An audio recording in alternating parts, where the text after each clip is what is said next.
And now it's time for I Hear You, the part of our show where Jack Worthing, that's me, answers your letters and questions about our life in Wellington Wells.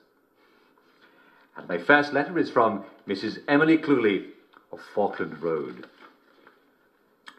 Dear Uncle Jack, I adore your show and thank you for answering my question.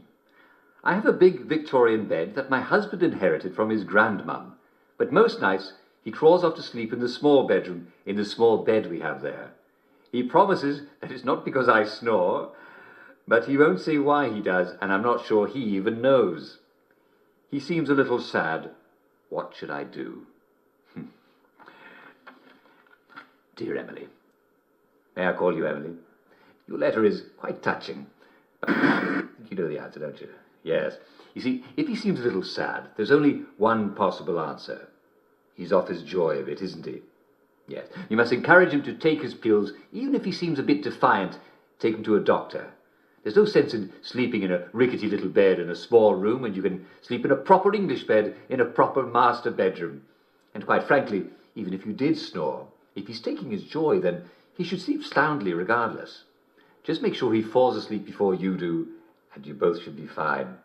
Thank you for writing, Emily, and do keep me posted about your progress. Well, that's a bit of a dreary letter, wasn't it? I'm sorry.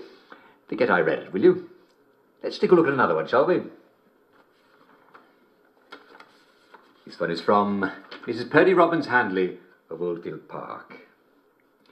Dear Uncle Jack, my husband won't take off his happy face at home. He won't even take it off in bed. Is that healthy? He says he has nightmares if he takes it off, but it's a little creepy, in it. She actually wrote in it. And she says, I mean, he could be anyone. Well, Purdy, are you sure he actually is your husband? Well, you can't be too careful these days, can you? No, but seriously, Purdy, we do what it takes to stay happy, don't we? And the happy mask is scientifically sculpted to keep you happy. You see, when your facial muscles are shaped in a smile, well, you can't help feeling happy. Now, normally, I would suggest he take more joy. But some people do have a slight intolerance to joy. Now, if your husband is one of these people, he may just be doing what he needs in order to keep himself up. Certainly, if he's having nightmares without his happy face, well, why on earth should he sleep without it, when he can sleep with it and not have nightmares? So, come on, have a little conjugal consideration and appreciate his good qualities. Assuming he is, after all, not an imposter. Thank you for writing, Purdy. This one is from Poppy Findlay of Twerton Manor. Dear Uncle Jack, I have a lovely row of tulips in front of my house. I should say, I used to have, because they're half gone, and I found a great big pile of tulip tops in the rubbish. Has some animal come and eaten half my tulip bulbs? Is it a badger? How can I catch it and eat it?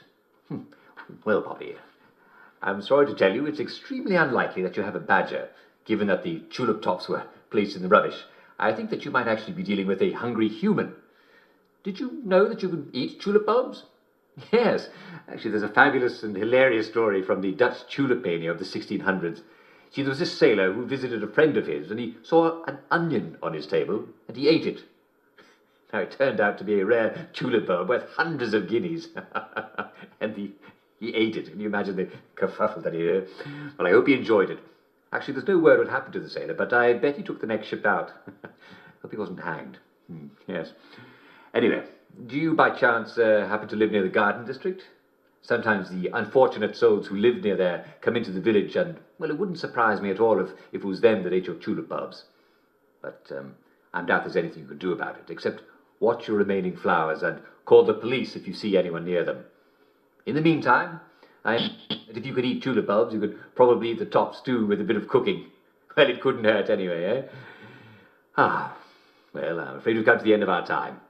Tune in again next time, when I hope you'll join us and we'll answer all your questions about life in Wellington Wells. I'll see you soon.